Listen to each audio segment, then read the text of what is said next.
Bonjour les Vendéennes, bonjour les Vendéens. Avril 1897 marque une grande première pour la Vendée avec, enfin, la visite officielle d'un président de la République. Mais c'est aussi une date clé pour le cinéma mondial, car ce voyage est aussi l'occasion pour les Frères Lumière de réaliser le premier grand reportage de l'histoire. C'est ce voyage de Félix Faure en Vendée et ce tournage que je vais vous raconter aujourd'hui. Commençons d'abord par le contexte politique et historique de cette visite officielle. Nous sommes moins de 30 ans après la création de la Troisième République et la région est encore très partagée sur la pertinence de ce nouveau régime. La Vendée et la Loire-Inférieure, future Loire-Atlantique, font partie des 5 départements qui ont voté majoritairement pour les monarchistes aux élections législatives de 1893. A l'inverse, les Deux-Sèvres et la Charente-Inférieure, future Charente-Maritime, se sont prononcés à 90% pour les républicains. Le voyage présidentiel a donc un double objectif, renforcer la République auprès des sceptiques et remercier ses partisans les plus convaincus. Le président Félix Faure, élu au suffrage indirect en 1895, est l'homme de la situation. Républicain modéré, il ne fâchera personne. Et en plus, il adore ses voyages protocolaires. Ça tombe bien. Sous la Troisième République, le président n'a quasiment aucun pouvoir. Son rôle principal est d'inaugurer les monuments et de remettre des médailles. Côté cinéma, la dynamique est un peu différente. L'invention des Frères Lumière remonte à moins de 2 ans, mais elle connaît un succès phénoménal. Depuis la première projection, le 22 mars 1895, les entrepreneurs ont envoyé des opérateurs tourner dans plus de 20 pays. De grands événements ont été fixés sur la pellicule, comme le couronnement du tsar, mais aucun vrai reportage, dans la durée, n'a été réalisé. Le voyage de Félix Faure est le sujet idéal. D'autant que le président connaît et apprécie le cinématographe. On parle aussi de photographie vivante ou de vue lumière. On hésite encore pour le nom.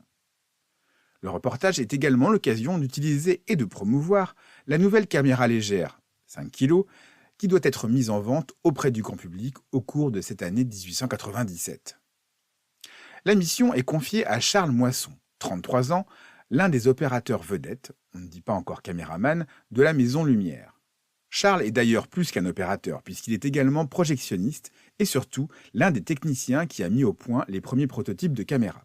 Pendant 9 jours, du 20 avril au 29 avril 1897, Charles va donc suivre le périple du président Faure, tournant 1 ou 2 bobines de film par jour, chaque bobine permettant de réaliser 50 secondes d'image. Et c'est à la gare de La Roche-sur-Yon que commence notre reportage, avec l'arrivée du train présidentiel. Un train spécial flambant neuf, le Air Force One de l'époque, avec appartement privé de style Orient Express. Félix Faure était connu pour son goût des belles choses. Comme toutes les images qui suivront, il s'agit d'un plan fixe. La caméra est vissée sur un trépied et ne peut pas pivoter. Les seules images mobiles du voyage seront celles tournées depuis un bateau en mouvement. Félix Faure est accompagné d'un impressionnant cortège, comprenant le président du Conseil, le ministre de l'Instruction publique ou encore le ministre de l'Intérieur de l'époque. Le service de sécurité est également imposant.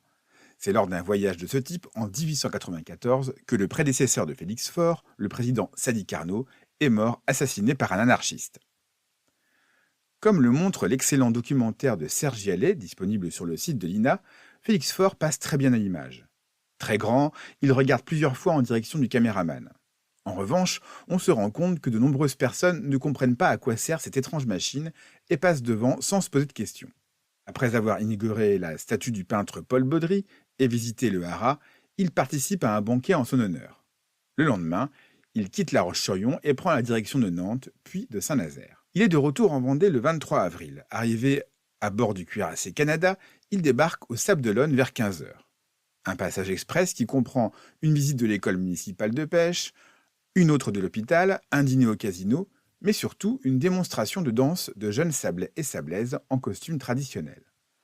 Pas spécialement pratique pour la danse, mais parfait pour faire de belles images, les autorités sablaises avaient déjà le sens de la communication. Le président repart vers 20 h pour se rendre à La Rochelle. La remontée du port se fait sous les vivas d'une foule immense, ce qui fait également penser à de très belles images beaucoup plus récentes. Après être allé à La Rochelle, Rochefort, l'île de Ré et avant de finir son périple à Niort, Félix Faure repassera par la Vendée pour inaugurer le monument en hommage aux soldats de 1870 et remettre quelques décorations à Fontenay-le-Comte. Le film, ou plutôt les films, seront diffusés pour la première fois en mai 1897. Est-ce une conséquence de ce voyage? Aux élections législatives de 1898, les républicains progressistes l'emporteront de quelques voix en Vendée. Félix Faure, quant à lui, n'ira pas au bout de son mandat.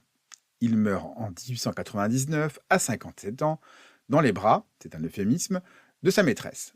Ce qui permettra au Vendéen Georges Clemenceau de lancer l'une des punchlines dont il avait le secret. Il se voyait César et il est mort Pompée. Ce sera également le dernier tournage de Charles Moisson qui reprend par la suite ses activités de chef d'atelier chez les Frères Lumière. Il décédera en 1943. À noter que si les premières projections animées publiques sont présentées à La Roche-sur-Yon le 4 octobre 1896, il faut attendre 1913 pour voir l'ouverture d'une première salle de cinéma permanente en Vendée. Le Skating Palace, situé rue de Bordeaux, actuelle rue Joffre, propose une première séance le 11 mai. Quelques mois plus tard, en octobre, un cinéma paroissial ouvre ses portes rue Gouvion, à l'emplacement historique du Concorde. C'est tout pour aujourd'hui, je vais donner quelques coups de manivelle. C'était Sébastien de la page Facebook Le Sadiou Vendée.